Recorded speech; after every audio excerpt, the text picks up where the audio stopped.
right, welcome back. Let's look at the week through the eyes of social media now. Every Friday we look at what's been trending, what has not, and of course the ANC up there with the trenders because it has introduced those nominations, those potentials for the top 6 this week. And then maybe even higher than that, the news that former President Jacob Zuma may go back to jail and that Chris Hani's killer, Janusz Walus, is to be released from jail. Let's start there. The following order is made. 1, leave to appeal is granted. 2, the appeal is upheld. 3, the decision of the Gauteng Division of the High Court, Pretoria, dismissing the applicant's application is set aside and replaced with the following. A, the decision of the Minister of Justice and Correctional Services made in March 2020 rejecting the applicant's application for parole is reviewed and set aside. B, the Minister of Justice and Correctional Services is ordered to place the applicant on parole on such terms and conditions as he may deem appropriate, and to take all such steps as may need to be taken to ensure that the applicant is released on parole within 10 calendar days from the date of this order. In South Africa, there are gods. What they say it goes. I wish them the best. Do you know about karma? Watch the space, all of them. Watch karma. I give them 2 years. Yes. And that was Chris Hani's widow, Dimpo, not mincing her words about what she thought about the judiciary after Janusz Walus was ordered to be released on parole. He's actually been eligible for parole since 2015, I think it is. So there's been delays, there's been rejections of his application. We're joined now by independent journalist Ayanda Sishi Wigzell. Thank you so much. Great to see you again. Absolutely. So that outpouring, that anger, that confusion, how did it play out on social media? So on social media, everybody heard the words of Melimpo Hani, who was speaking after the Concourt judgments that released Janusz Walus, who is the murderer of her husband, from jail. Social media users were hurt. Users were very confused because we know that the SCA ruling that said that former President Jacob Zuma is going to be going back into prison, so that was also an irony for them. But this really opened up old wounds for people. People were actually remembering the time in 1993 when Chris Hani was murdered, and young people actually were thinking about what the country would have been had he been alive, and how we were actually robbed as a nation. So the country really was in mourning. Concourts, they were questioning why is it that they made this ruling, but we also know that other apartheid transgressors have been released from prison, and people did point that out, that Eugene de Kock has been released on parole, as well as other people as well. But people were really hurt, especially people on social media who were empathizing with the Hani family as well. So that empathizing was much stronger than the thread of, well, everybody should be equal to the law, which unfortunately means you can be eligible for parole after a certain period. And this is honestly the crux of the matter, that our Chapter 2 Bill of Rights will be supreme.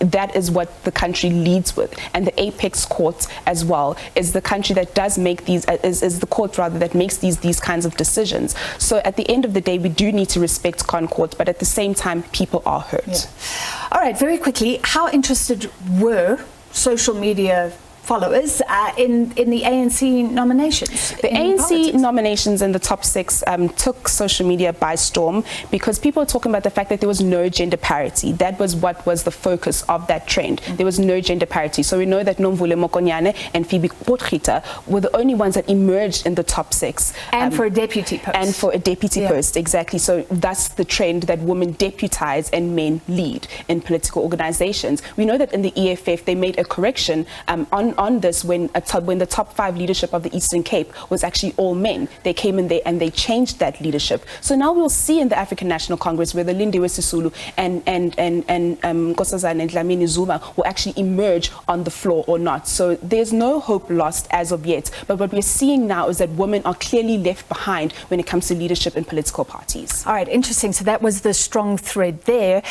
Then we saw with the Queen's funeral, I mean, even Brits have a love-hate relationship with their royalty, but now we have our president being the first on a state visit to go and meet King Charles because he was invited last time.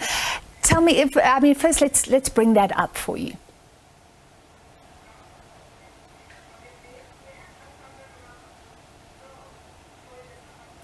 All right, I thought we had Ramaphosa at that state visit in the UK, but how much interest was there in this? Social media users were really confused as to why he was there, because there were all these issues that are happening here in the country, but also they were not surprised that Cyril Ramaphosa was the first person to be invited, the first state president to be invited by King Charles. We all know that Ramaphosa had very scathing remarks about the Western nations, especially when it comes to the COVID-19 vaccine and how they've left the African continent behind. So they really need to make good with us. And as we know, South Africa is the gateway to the continent. So if we make good here with the people in South Africa and with the leadership of South Africa, then it stands to reason that trade would continue within the UK. But people also noted a viral video showing King Charles actually greeting Ramaphosa in the 11 official languages that we have, and how he was really laughing and very amused by that. Yeah. And people are just like, is he singing for his supper, or is he really like just being genuine about it? How did King Charles do?